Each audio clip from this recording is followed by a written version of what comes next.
everyone, I'm Sophie. Welcome to today's National Teen Book Club broadcast. Thanks so much for joining us. I'm here with my co-host Savitri and we'll be live for around 45 minutes today. We'll be starting with an introduction to our guest speaker and then we'll move on to our Q&A. So joining us today is author Shade Lapite. Shade is British Nigerian and has drawn on her heritage to create the world of her debut novel, Goddess Crown. Shade has a degree in media arts and she now lives in Toronto, juggling her career in digital marketing with writing books and her blog, Coffee Bookshelves, which celebrates and promotes titles by authors of colour. This is the fourth of 6 sessions inspired by our hero read for the term, that's Self-Same Metal by Brittany N. Williams, and its curriculum link, William Shakespeare. If you are reading our hero read, or maybe even if you've just read the blurb, you'll know that Self-Same Metal centres West African mythology within a reimagined Shakespearean London, and we'll be exploring world building with West African influence for Shade in our discussion about her own fantasy book, Goddess Crown. And you can start submitting questions for her now. Either scan the QR code on screen, type the code on screen into slido.com, or type your questions directly into the Q&A function underneath this stream. You can join in at any time with your questions, and if you're experiencing any issues with the stream, please let us know there so we can try and help. Hi. Thank you so much for joining us. Oh, thank you for having me. Hello. We're going to ask you about your book, first of all. So our first question is, will you please tell us a bit more about Goddess Crown?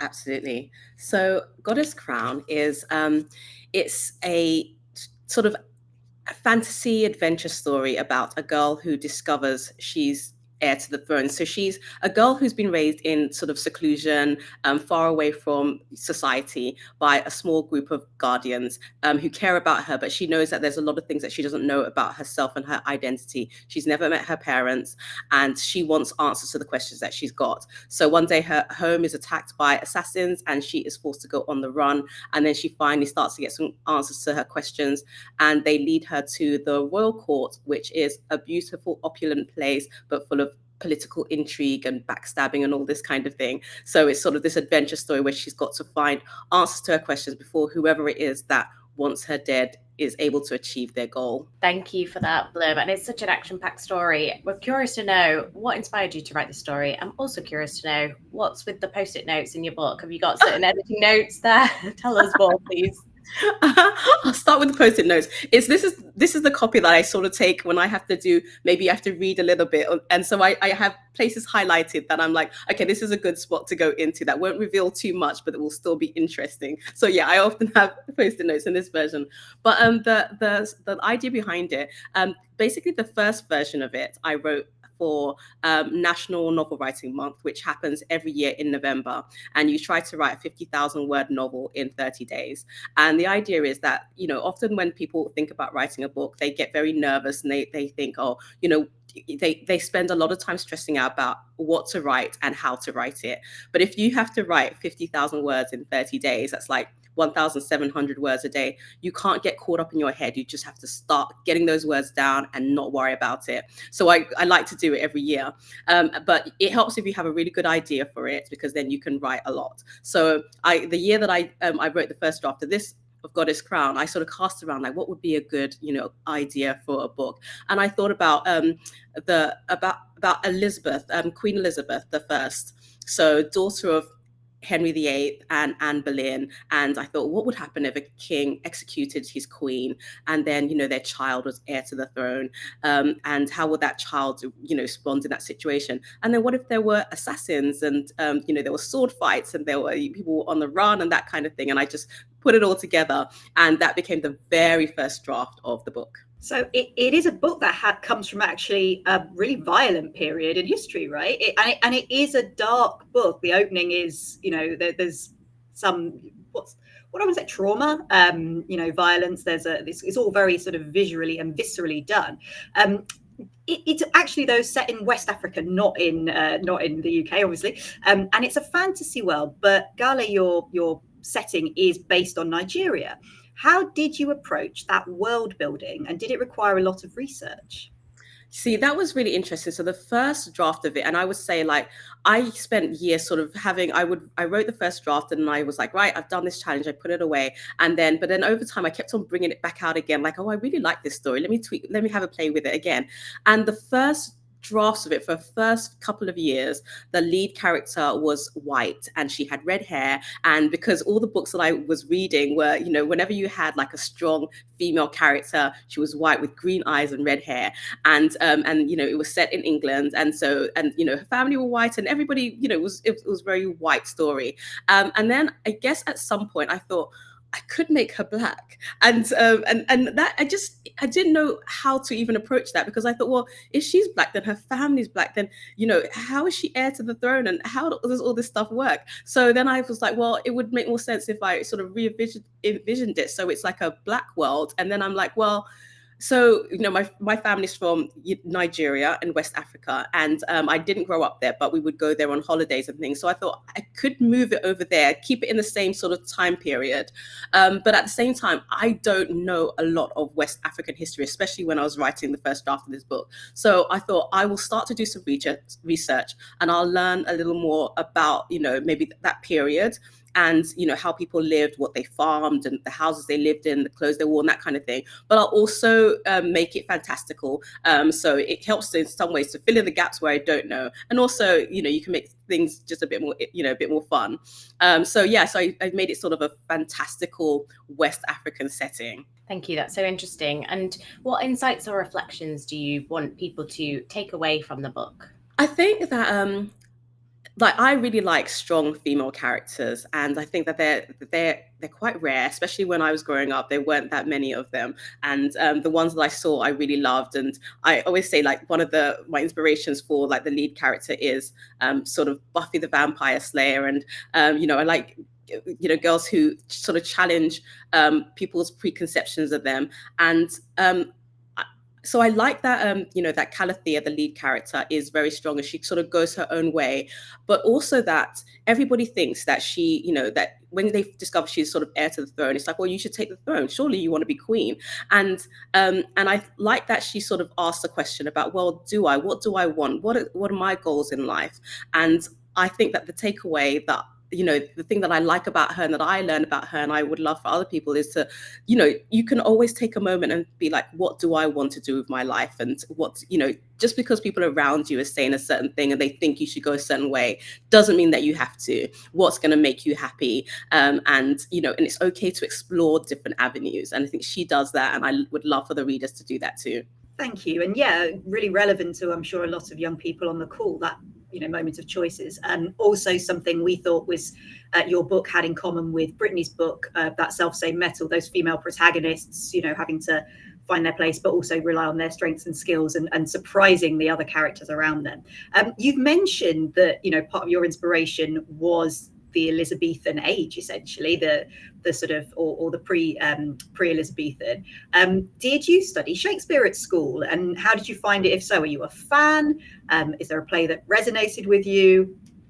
So, yes, we did. So I did Romeo and Juliet for GCSE, and then A levels I did The Merchant of Venice, and I love both of those plays. I mean, I think that the storylines are so interesting, like with the sort of forbidden and ill-fated love in Romeo and Juliet, and how the story of sort of prejudice and revenge in Merchant of Venice. And I think that Shakespeare is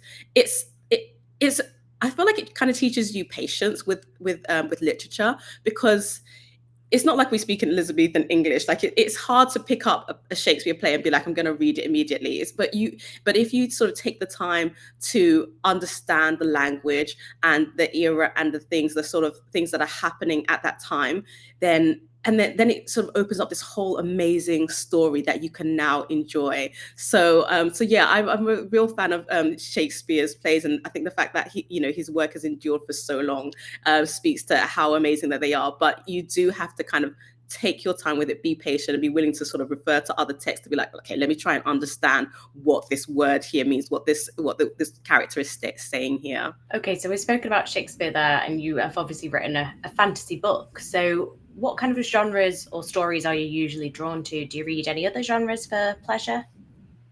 I do. I read fantasy, which I enjoy, and I know that I feel like there's a range of fantasy, and there's ones that you really have to is commit to, because there's a lot to learn to sort of get into that world. And so I like the author N.K. Jemisin, who has got like a Broken Earth series, which is about the Earth having these sort of civilization ends in earthquakes, and then these people who were able to stop them. And I mean, I think her writing is beautiful and amazing. And it's hard to tell people about a world that's different to our world and help them to understand it and believe in it. So people, I think authors who can do that are amazing. I also really enjoy romance, and I'm part of the Romance Writers of Toronto. And so, because I like happy endings, I like for things to end well. And I also feel like I love when a story has sort of romantic elements to it.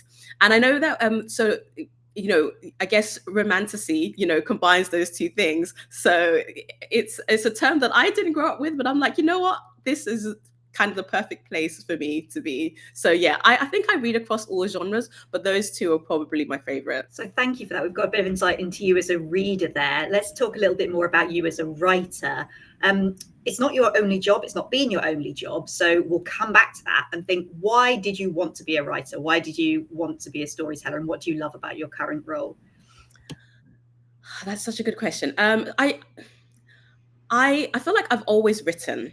And I used to write really long letters to family members who were in Nigeria. And I'm sure they'd get a 5-page letter and be like, why is this so long? And then I used to write blogs, I think almost before they were called blogs. And I just used to send them to all my friends, like, these are the things that I'm up to. And again, I'm sure they were like, why is this so long?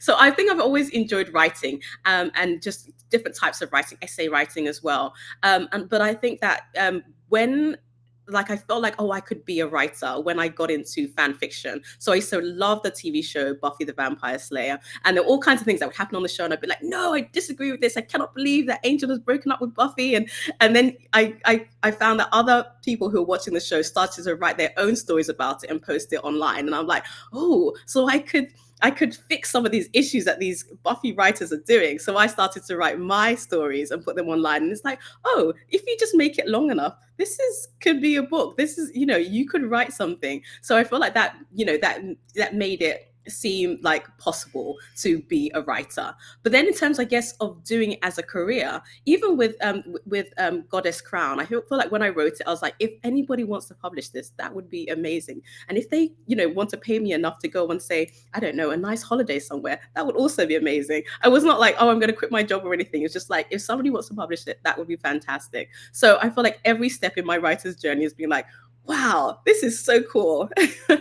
Thank you. And as Savitri mentioned, you've had other jobs, so digital marketing, you've worked in teaching as well. What kind of transferable skills have there been for becoming an author?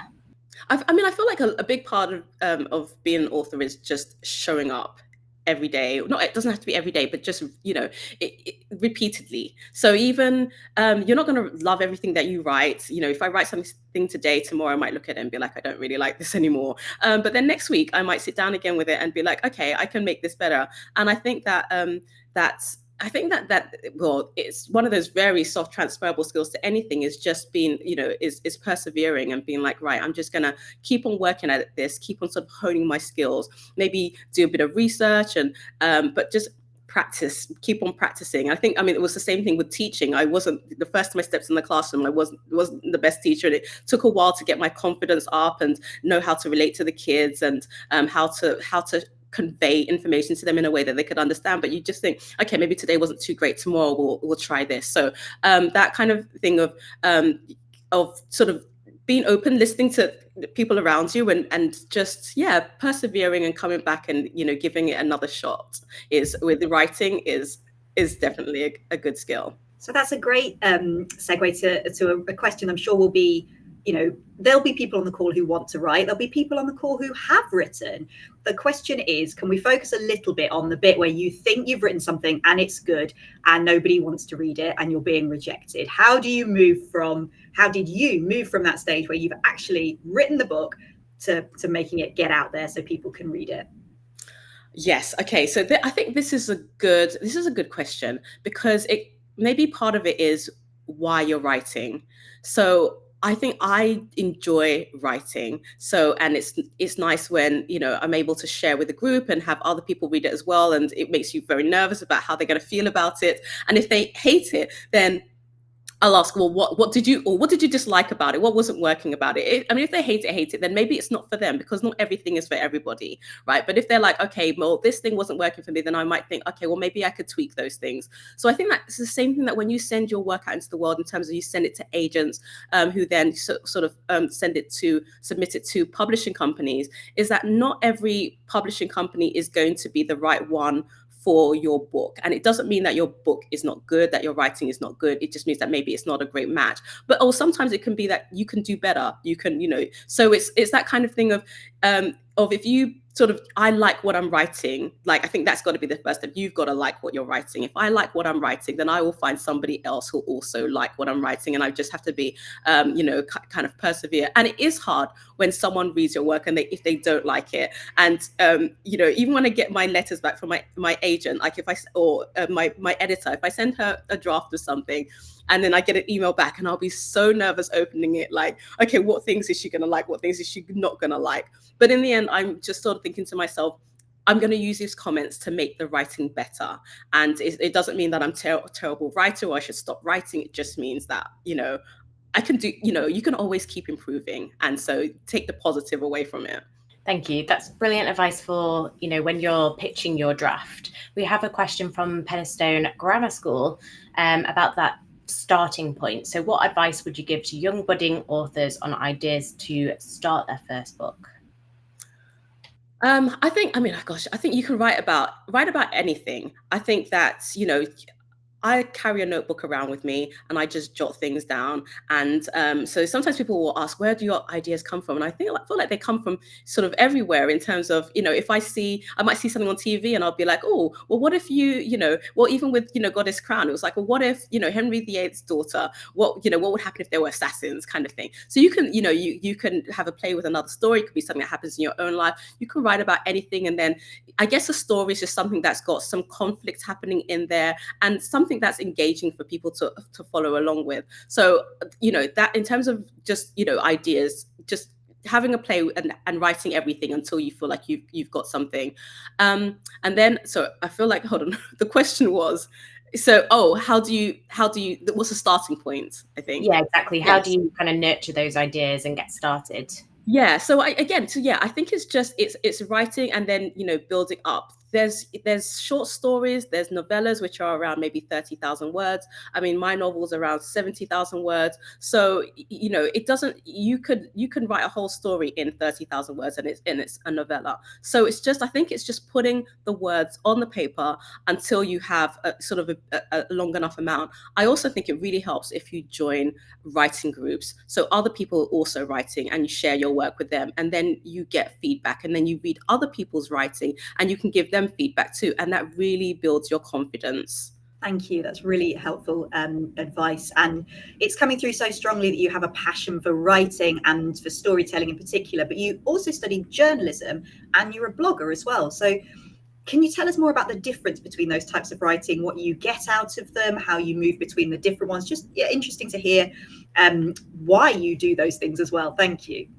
Oh gosh, okay, yes. So I studied, I did a master's in journalism, and I feel, I mean, journalism is such an important industry, and it's really changing at the moment. But I mean, I think that it's, you know, it's like it's sort of trying to find a truth about situations that are happening and how we're going to convey this to people. And there's, you know, there's so many different types of journalism, but, you know, if you think about things that we know about other parts of the world or things that are happening in your own world, like, just journalism underpins so much of our understanding of the world that we live in and the societies and the communities that we live in. And I feel like there's a sort of a structure, a rigor to it that, you know, that you have to try to be unbiased. You have to try to, if you hear something, you've got to go and try and find a source for it. Like, oh, somebody says, you know, they're polluting the water that we're drinking. It's like, well, where did you hear that from? Let me go and find the source, so that you're not just repeating rumors, so that, you know, we're trying to share truth. So I feel like there's a kind of more of a structure to how journalism works, or at least how it should work. And in order to like help us to live in a world where, you know, we understand, you know, that the government around us, the structures around us. Whereas blogging is, you know, it's sort of like, I feel like it's like a bit of a playground. Whatever your passion is for, you can be like, right, I want to, you know, I just want to explore this. I want to write about it. I can write in any style that I want and share it in some way. And I feel like that is, you know, blogging. And it's so much fun. I still enjoy reading other people's blogs, things that they're passionate about, and hearing it from their perspective and that kind of thing. And I do, you know, I record vlogs as well. So again, the same kind of thing, but just, you know, to camera rather than writing it down. And then you've got fiction writing, where you're like, I'm going to tell a story, and it can be any kind of story, and it can have different characters, and it's going to take you on a journey. So I feel like those are, you know, sort of 3 different pathways, and I enjoy playing, you know, in all of them. I have to be a bit more, you know, journalism means I've got to be quite rigorous in terms of, you know, where my facts are coming from. With fiction writing, I've got to make sure that my story is coherent and my characters are making sense, and, you know, and that kind of thing. And with blogging, I can do whatever I want. And so, yeah, I enjoy all 3 pathways. Thank you. And whilst we're talking about blogging, so your blog is coffeebookshelves.com, which highlights and celebrates genre books by authors of colour. Can you talk to us about your championing of that and suggest something that our book clubbers can do to support underrepresented writers? Yeah, so I started it, gosh, I think it's about 15 years ago or something like that. And it was like when I was in school, I think the books that we had by Black authors in our library were mostly African American. And I think usually the only Black British author you had was Mallory Blackman. And then, you know, so it was like the Black American experience is similar in some ways to the Black British experience, but also very different as well. The history is different. And so there weren't many, you know, it was hard to see yourself represented in the books that you were reading. And I think that's why when I started writing white characters, because all the adventure stories I'd read had been sort of white characters.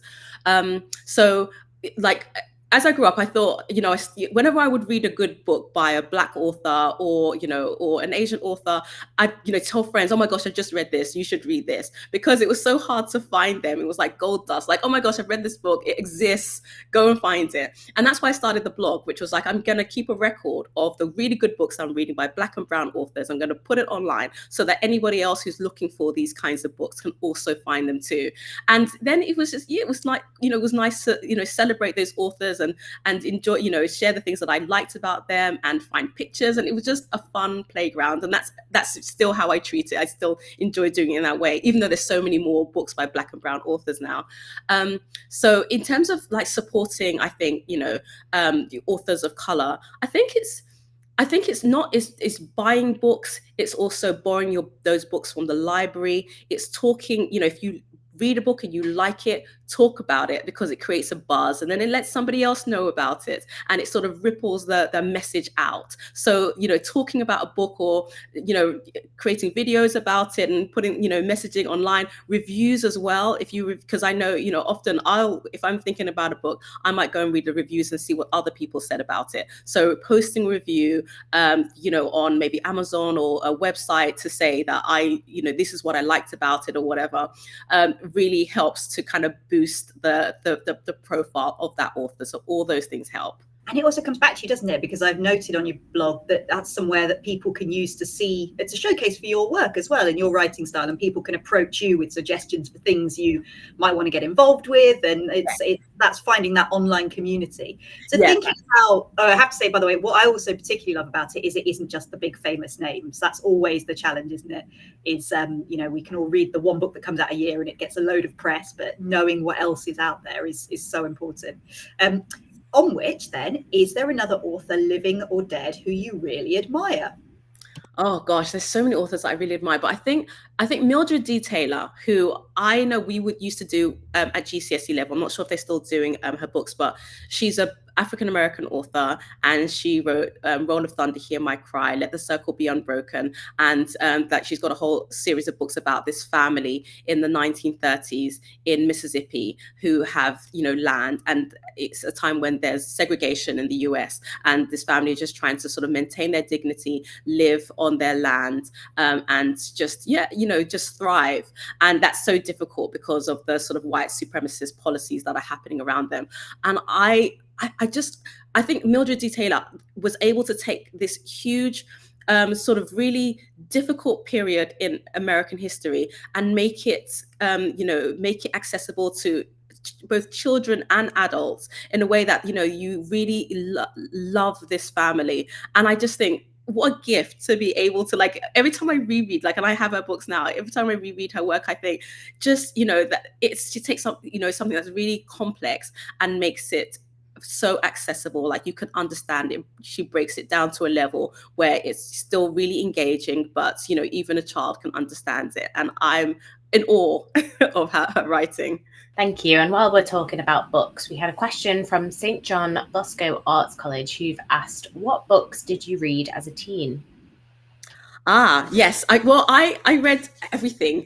I think in my primary school, my gosh, I feel like I read my way through the whole fantasy section, all the fairy tales and everything. And then I got to secondary school, and I've got an older sister, so whatever she was reading, I would also start reading too. But I feel like my favorite authors were Tamora Pierce, who writes sort of fantasy. She wrote there's like an Alana series about a girl who disguises herself as a boy because she wants to become a knight, and I love her writing. Paula Danziger, who would write sort of slice of life books about teenagers. And it would be like, we're going on, we're going, they lived in the US, we're going to visit London this year. And this is, and we're going to do a scavenger hunt. I think one of her books is actually called The Scavenger Hunt. And so it was like kind of low key, day-to-day life, but it was cute and it was just fun. And it was like a nice way to escape.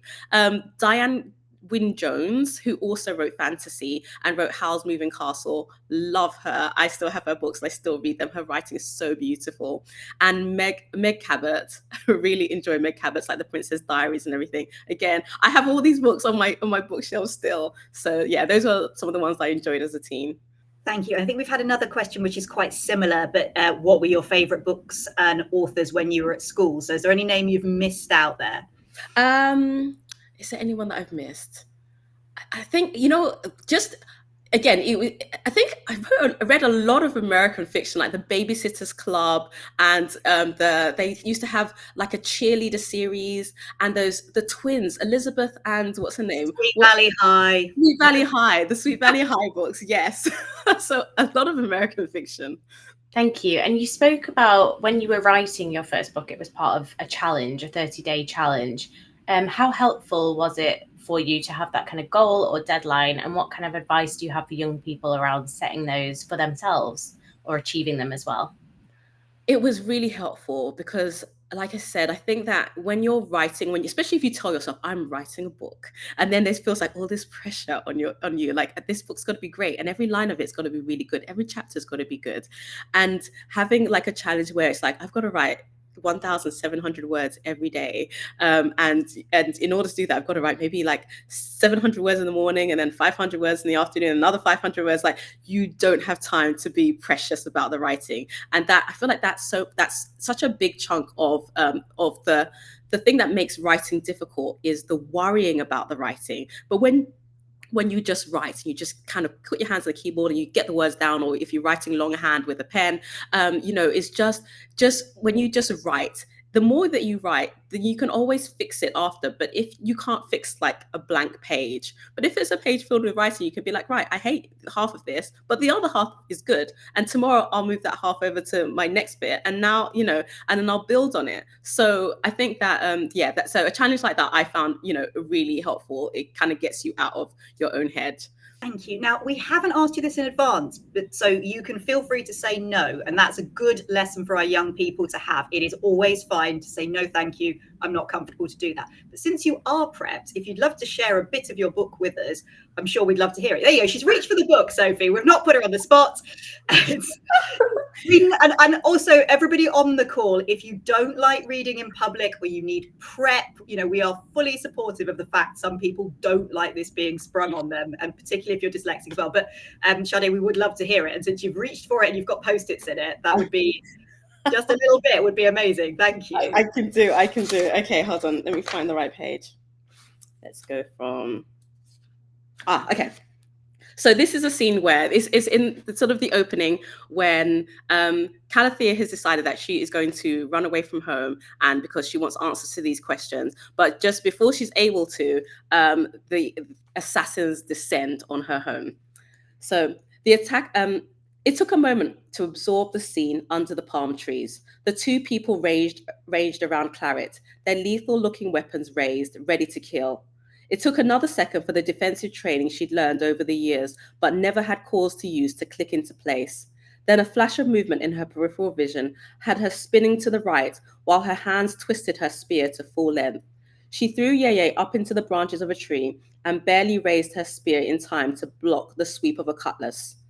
The blade was wielded by a large man rearing up beside her. She blocked on instinct. There had been no time to think. He swung again and she deflected. The force of the impact shivered up her arm. Pain flared in her shoulder. She tried to step back, to plant her feet more securely, but the cutlass flew at her again, curving toward her head. She raised her spear to block it, but the jarring contact threw her to the forest floor. The spear fell from her hands. Yeye scampered back and forth on a branch above the man, chattering at him loudly. The attacker ignored the tiny animal and grinned down at her. That was more fight than I expected. His accent was so thick she could barely make out the words. Calathea lay sprawled on her back, her spear inches away. He reached down and tore the wrapper off her head. At the sight of her hair, he grunted in satisfaction and hoisted the cutlass above his head with both hands. His eyes were hard and pitiless. He meant to kill her. Amazing. Wow, So I was going to say, we must just, because he's a big selling point as far as I'm concerned. Who is Yeye? Oh, Yeye is her monkey, is her little monkey who goes with her everywhere and is always up to something and likes stealing keys. I think that was a great example of how high stakes the book is and how gripping it is. Also, what's very gripping and very striking is the front cover. Can you talk to us about the design of that? Who was involved in that process? What kind of say do you have in the artwork? The cover is gorgeous and I love it. And so people often congratulate me and I'm like, I feel like I had so little to do with it. So my publisher, Walker Books, were really great in terms of they asked, what kind of, they asked me to put together a Pinterest board with some visual imagery that I felt connected with the book. And so I put lots of sort of images from Nigeria, like in terms of the fabric that people wore, like the clothes, the head ties that, I grew up with my mum tying these big, thick sort of stiff fabrics into what's called a gilly, and it's sort of like a sculpted head tie, and so that, the colors, and because Nigeria is such a sort of colorful place and very sort of fashion forward in a way, and so I put all of that into a Pinterest board, and so they went away and they gave it to the illustrator they were working with is called Jeff Manning, and he's an American, and I saw various different drafts, of the cover as it slowly evolved. And then, and then it became this, and it's just, it's so pretty. And even when my mom sees it and she sees the gillet on her head, and she's like, oh, wow, that our Nigerian gillet is there on your book. That's amazing. So I really like that they put her on a throne, and, sort of all the gold foil around it that really speaks to the opulent royal court, and, sort of, I guess, her position in society. Yeah, I think that's great. And people, maybe we don't cover it as much, but the history of Africa is there were riches, there were courts, there was gold.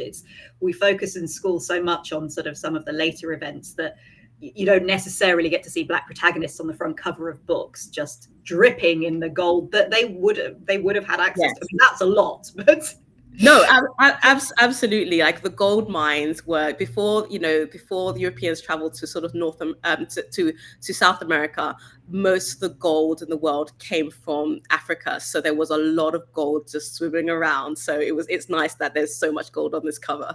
Yeah, it's wonderful. We've got just over 5 minutes, and we've got two great questions we definitely want to get through from Penistone Grammar School. The first is, since they've clocked that you've talked about romantasy, you've talked about fantasy, what are your favorite fantasy movies and TV shows, and are they any inspiration on your work? Oh, okay. Oh, that's a good question. Are they in any? You know what? I have been gripped since the pandemic, since 2020, by absolutely addicted to Korean dramas. And so, because I think that's what I was watching during the pandemic, and now I'm still watching them, and they do fantasy really well. So I feel like if I was to sort of start giving you examples of, oh, these are the fantasy shows I'm watching, I don't know that people would know them. I'm just thinking if there's any. Yeah, there's. I'm just trying to think of what would be like.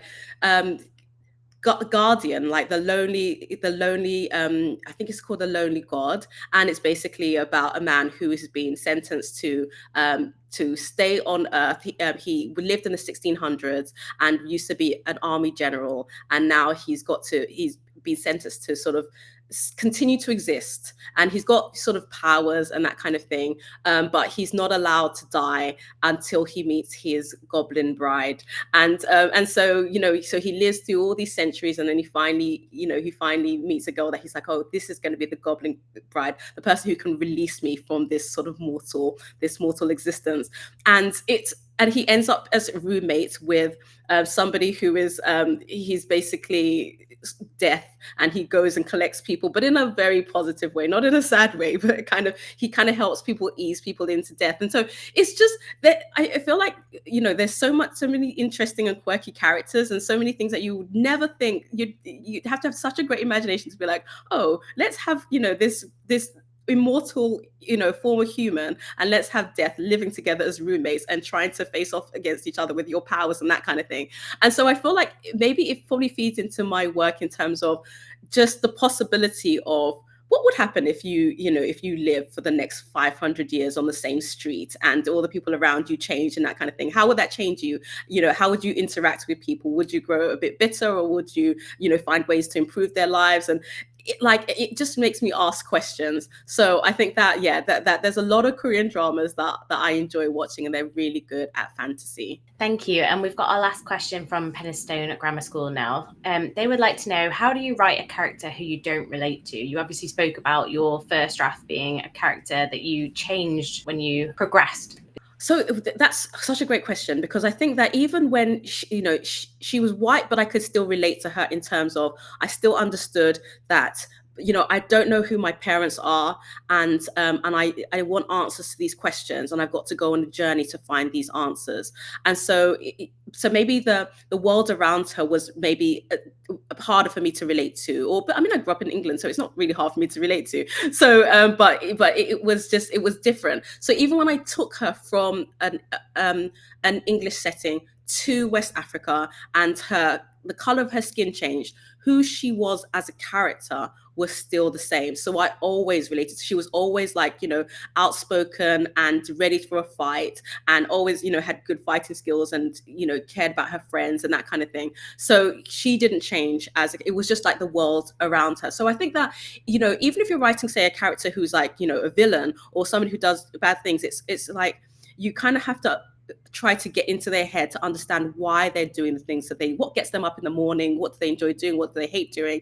So you get to know that character, and then you understand why they're doing the things that they're doing, so then you can relate to them on that level. Thank you. And we've had another question slipped in by Penistone as well, so I'm going to wrap that in with our usual last question that we ask. Penistone would love to know your favorite book ever, and if you could tell us that, and whilst you're thinking, we also would love to know if you have any more general advice for young people, or for your younger self specifically, around achievement, success, and creating a career success story. Oh, okay. I think my favorite book ever that I will still sort of, pack into my bag, especially if I'm getting on a plane and I just want like a comfort book with me, is probably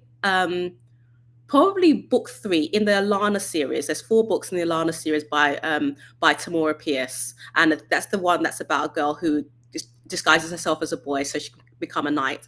And book 3, when she basically becomes a knight and then starts going out and having adventures, is probably like one of my favorite books. It would be a tie between that and Howl's Moving Castle by Diana Wynne Jones. Those 2 books I will, the Lana one is a bit thinner, so easier to slip into your hand luggage and take with you on a plane.